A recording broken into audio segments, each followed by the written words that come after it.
Welcome everybody to Bedbug TV. I'm your host, Jeff White. And in today's episode I wanted to talk to you guys about the proper way to inspect a bed for bedbugs. A lot of people are learning about bedbugs infesting people's homes and hotels and whatnot, and they say, what if I have bedbugs in my house? I just traveled. I want to inspect my bed. And it's not quite as easy as just taking a look at the top of the bed and seeing if you have bedbugs. They hide very well. And so I'm going to point out some very common areas that you may find bedbugs if they did in fact infest your bed. Alrighty, so what we're going to do is we're going to pop this bed up and we're going to take a look at it. I'm going to show you some real common areas we find bedbugs. But there's first two things that I want to say before we even get into this. The first of which is that visual inspections can actually be relatively unreliable for detecting bedbugs. These bugs hide very well. And sometimes you can look real hard through everything that you have and not be able to find them, and there is a chance that they may still be there. And so if you think there's a real good reason that you may have bedbugs, you may want to contact a knowledgeable professional to have them come out and do an inspection, because these bugs can be very difficult to detect. Now, the other thing that I want to talk about is if you are going to inspect your bed, please keep in mind that when you're lifting a bed, it can be very labor intensive, very difficult to do. And if you are going to do this, please make sure you have somebody helping you if you think you may injure yourself while moving the bed around. Alright everybody, so let's go take a look at this bed and we'll see what we can do here. So, the first thing that you want to do when you're inspecting a bed is take a look at the visible areas of the bed. If there are bed bugs in your bed, you may be able to detect them without moving anything. And so the first thing you want to do, of course, is to remove the sheets and comforters on your bed. When you are doing that, you want to make sure that you do it very, very slowly, so that way you don't fling any bugs all over the place as you're doing it. And you do want to take a quick look at the comforter and sheets to make sure there aren't bugs on them. Now, I don't have those on this bed. This is one that we use for training purposes. I didn't have any sheets available. But just take a quick look at those, put them in the laundry bag, and then wash them or set them aside. And then what you're going to have is what we have here, which is an actual bed itself. Now, the first place you want to look is what you can see right in front of you. And so these bugs are typically going to sit along seams and edges. And so this ribbing that goes around the surface of the mattress is actually a very common area that you may find bed bugs. And so you want to take a look all the way around the surface and see if the bugs are sitting right along this ribbing. Also, in the corners where the ribbing folds over is a very common area you may find bed bugs. You can see that that tip tends to fold over and the bugs will get right up inside of that. So you may want to take a look in this area. Now, the last place you can look at is this label right here. This label provides a lot of nice little holes and edges that the bugs may sit in. And so you may want to, if this is your bed, peel this label off to take a look under it, or just take a look around the outside surface and make sure there's no bugs sitting on it. Now, that being said, doing a visual inspection like that of the areas that are visible may not necessarily be a reliable indication if bed bugs are in fact there. Because remember, these bugs want to inhabit areas of least disruption first. They don't want to be bothered. And so typically we will not find bugs on the top of the mattress like that. They'll actually be on the underside of the box spring. And so we're going to eventually get to that area, but we're going to work our way there and see if we can find anything as we go there. So the next step we want to do is actually stand this mattress up. So let's go ahead and do that. And remember, if you think there's any risk of injury in doing this, you want to get somebody's help in doing so. But we're going to go ahead and stand this mattress up. Notice how I use just my hands. I'm not getting myself underneath the mattress so that if bugs are on it and they fall off, they fall on me. So you're going to stand this mattress up, and now what we have here is the same thing we saw on the top, but now on the bottom. And again, you're going to look at where this ribbing meets the mattress, up in these corners where it folds over, and then over here on the side, you're going to have two pieces of ribbing that run down the side. You're going to check both sides of that, make sure there are no bugs sitting along that ribbing. Now, once you've done that, you've pretty much covered the mattress, but as I said, the most common area you find bed bugs is actually in the box spring. So let's go and check out the box spring now.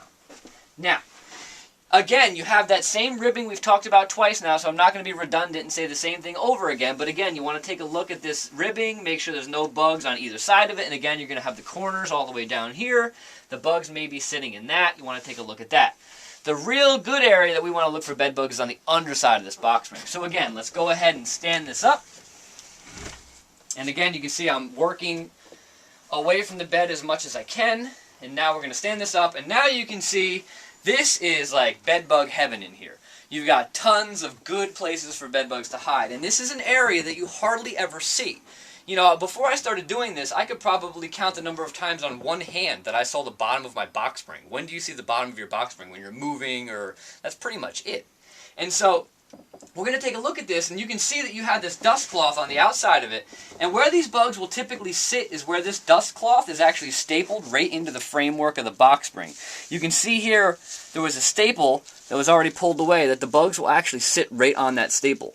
Another common area is where these plastic end caps tend to protect the corners of the box springs. They will actually get underneath these plastic end caps. Unfortunately, sometimes the only way to properly inspect these is to take these off, but please remember that once you take these off, you may not get them back on the way they came off. So that again is going to be a personal decision. You can inspect these to the best of your ability if need be. Now, those are the two most common areas you will find them on the surface of the box spring. But what I'm going to show you is, as I said, heaven for bed bugs. We're going to take this dust cloth and peel it back, and you can see all the really complicated wood framework that makes up the interior of a box spring. Lots of really good places for bugs to hide. All types of cracks and crevices. And to be honest with you, if there are bugs up inside the framework of this box spring, you may never be able to detect them because it's very difficult to see what's going on in here. But again, you're going to do the best of your ability. You're going to take a look, see what you find. Remember though, once you start to disattach this from the box spring, it may not go on the way it came off, so just be aware of that before you do this. And again, you're going to look for spotting and bugs and see if there's bugs there. Now, if you've gone through this and you found bugs, unfortunately you may have bed bugs and you may have to get a treatment done at this point. Now, if you've not found bugs yet and you still want to continue on, we can take a quick look at the bed frame.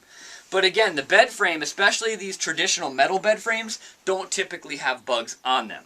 So what we're going to do is the places you want to look on this metal bed frame are where the actual metal framework meets. You can see you have a gap right here, and here you can see we put felt on this bed frame, which I'll talk about in a second. But again, the bugs are typically going to sit right along where this framework meets. But again, this is not a common area that we find bugs. Just take a quick last look at it as you have it up. And so basically at this point, that's more or less the areas that you're going to look for in a bed if you do think it has bed bugs. Now, I want to go back to one quick thing, which is that box spring. Now, we're going to take another quick look at the box spring and say, you can see how complicated this box spring was to inspect. All this wood framework, really nasty area. One thing that you can consider, if you have, a box spring at your house and you're scared you may infest it at some point in the future through travel or whatever the case may be, here we have a box spring that's actually encased with a box spring encasement. You can see that this drastically simplifies that complex area and makes this very easy to inspect in the future. If a bug gets on this, it's really easy to see as opposed to that really complex box spring that I showed you before. So bed encasements are definitely something that you may want to consider if you think there's a chance that your bed may become infested in the future. And this is not meant to be an advertorial for Protect-A-Bed, but Protect-A-Bed encasements are the ones that we typically recommend. There are other good encasements out there, such as Mattress Safe is another good encasement that we commonly hear people working with. The bottom line is with encasements, you want to make sure you have research that backs their claims that it's effective to keep bugs out so bugs can't get into the encasement, and then if you do lock bugs in, they can't get back out of the encasement. You want to make sure they have research to back their claims. Alrighty everybody, so that's the proper way to inspect a bed for bed bugs. Please remember, visual inspections do not necessarily mean that you don't have bed bugs if you don't find them. You may want to contact a knowledgeable professional, but either way, that's a good way to inspect a bed. So if you have any questions, jeff.white@bedbugcentral.com, and please remember we're getting a blog up really soon that's going to have a lot of these questions answered right on that blog, and you can go and interact with other viewers of the show. Alrighty everybody, I hope to see everybody soon enough.